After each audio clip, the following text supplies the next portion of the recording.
Kalau bicara wisata Indonesia, banyak orang langsung ingat Bali, Labuan Bajo, atau Lombok. Tapi di ujung timur Indonesia, ada satu wilayah yang indahnya bahkan sering disebut sebagai surga terakhir di bumi. Lautnya biru jernih, bawah lautnya kelas dunia, pegunungannya punya salju tropis, dan lembahnya masih menyimpan tradisi asli yang hidup sampai sekarang. Ya, inilah Papua. Dan di video kali ini, kita akan bahas wisata Papua yang mendunia, bukan cuma indah untuk difoto, tapi juga punya sejarah, budaya, dan cerita besar di baliknya. Papua itu sangat luas, dan Papua punya wajah wisata yang lengkap. Laut, taman nasional, danau, air terjun, sampai pegunungan tertinggi di Indonesia.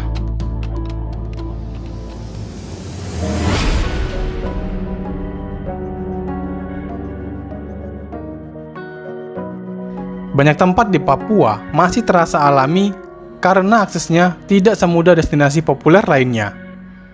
Justru itu yang membuat Papua punya daya tarik berbeda, masih liar, masih asli, dan masih punya rasa petualangan. Selamat datang di seri Jelajah Nusantara.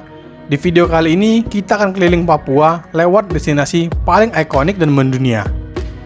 Kita akan bahas lokasi, sejarah-sejarahnya, fakta-fakta yang menariknya, dan juga tips berkunjung supaya kalian bukan cuma tahu tempatnya, tapi juga paham ceritanya.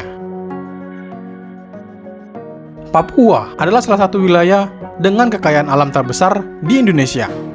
Di sini ada Raja Ampat yang dikenal sebagai kawasan laut dengan biodiversitas luar biasa. Ada Taman Nasional Lorentz yang diakui UNESCO sebagai warisan dunia. Dan ada Danau Sentani serta Lembah Baliem yang memperlihatkan kekayaan budaya masyarakat lokal. Jadi, kalau kita bicara wisata Papua, sebenarnya kita bicara tentang gabungan alam, sejarah, konservasi, dan identitas Indonesia bagian timur. Kita mulai dari ikon paling terkenal, yaitu Raja Ampat. Destinasi ini berada di Papua Barat Daya dan dikenal sebagai salah satu kawasan wisata bahari terbaik di dunia. Nama Raja Ampat sering dikaitkan dengan legenda empat raja, dan secara geografis wilayah ini terdiri dari 4 pulau besar: Waigeo, Batanta, Salawati, dan Misol. Yang bikin Raja Ampat luar biasa bukan cuma pemandangan pulau-pulau karsnya, tapi juga dunia bawah lautnya. UNESCO mencatat Raja Ampat Global Geopark memiliki 4 pulau utama dan kekayaan geologi yang sangat tua. Bahkan, kawasan ini dikenal sebagai rumah bagi 75% ikan karang dunia dan terumbu karang yang sangat menakjubkan. Di Raja Ampat, wisatawan bisa diving, snorkeling, island hopping, naik ke viewpoint, atau sekedar tinggal di homestay lokal untuk merasakan hidup dekat dengan laut. Daya tariknya bukan cuma mewah, tapi juga alami. Banyak wisatawan dunia datang jauh-jauh hanya untuk melihat karang, manta, ikan warna-warni, dan pulau-pulau kecil yang seperti lukisan. Tipsnya, kalau mau ke Raja Ampat, karena aksesnya butuh perjalanan dari Sorong menuju Waisai. Lalu, dilanjutkan dengan kapal ke pulau tujuan. Jadi, ini bukan wisata yang cocok untuk terburu-buru ya, tapi wisata untuk dinikmati pelan-pelan. Kedua, ada Pianemo. Kalau kalian pernah lihat foto gugusan pulau kecil hijau di tengah laut biru yang Tosca, kemungkinan besar itu Pianemo.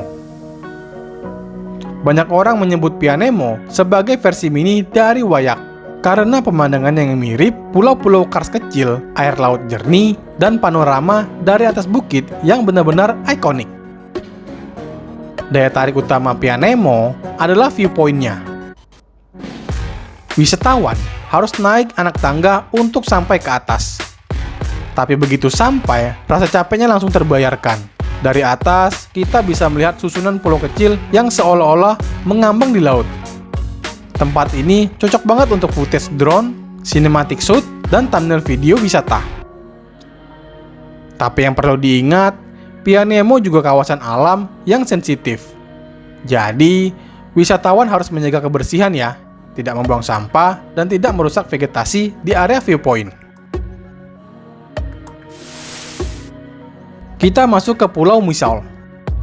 Adalah salah satu pulau utama Raja Ampat yang punya karakter yang sedikit berbeda. Kalau Pianemo terkenal dengan viewpoint, Misol dikenal dengan laguna, tebing batu, pantai tersembunyi, gua laut, dan bawah laut yang sangat kaya. Misol juga penting secara sejarah dan arkeologi, karena kawasan ini memiliki seni cadas atau lukisan prasejarah. Penelitian BRIN mencatat wilayah Kepulauan Misol memiliki berbagai temuan seni cadas prasejarah, mulai dari cap tangan, motif hewan, antropomorfik, hingga motif non-figuratif. Motif hewan seperti lumba-lumba, ikan laut, burung, dan kadal ditemukan di banyak situs seni cadas Misol. Jadi, ketika kita sedang mengunjungi Misol, kita bukan hanya melihat pantai cantik, kita sedang menyentuh jejak manusia purba yang pernah hidup di kawasan ini ribuan tahun lalu. Aktivitas terbaik di Misol adalah snorkeling, diving, dan menjelajahi laguna. Tempat ini cocok untuk penonton yang suka wisata alam sekaligus sejarah. Tempat ini cocok untuk teman-teman yang sangat suka wisata alam sekaligus sejarah. Ada Taman Nasional Teluk Cendrawasih. Salah satu taman laut paling penting di Indonesia. Destinasi ini terkenal karena pengalaman langka, berenang atau snorkeling dekat hiu paus. Hiu paus adalah ikan terbesar di dunia, tapi sifatnya cenderung jinak dan menjadi daya tarik besar bagi wisatawan. Penelitian tentang hiu paus di Taman Nasional Teluk Cendrawasih menjelaskan bahwa hiu paus sering muncul ke permukaan di sekitar perairan yang banyak terdapat bagan ikan, karena di area itu banyak ikan kecil yang menjadi sumber makanan mereka. Disinilah wisatawan bisa mendapatkan pengalaman yang sangat berbeda dari wisata laut biasa. Bukan cuma lihat terumbu karang, tapi benar-benar bertemu raksasa laut dari dekat.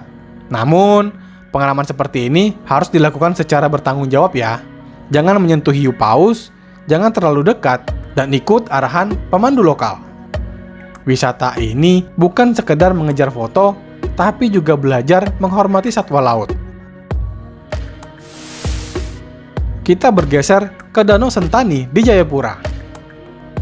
Danau ini bukan cuma indah, tapi juga menjadi ruang hidup dan budaya masyarakat Sentani. Pemandangannya yang tenang, dikelilingi perbukitan, dan terdapat kampung-kampung di sekitar danau. Salah satu momen terbaik untuk mengenal Danau Sentani adalah saat Festival Danau Sentani.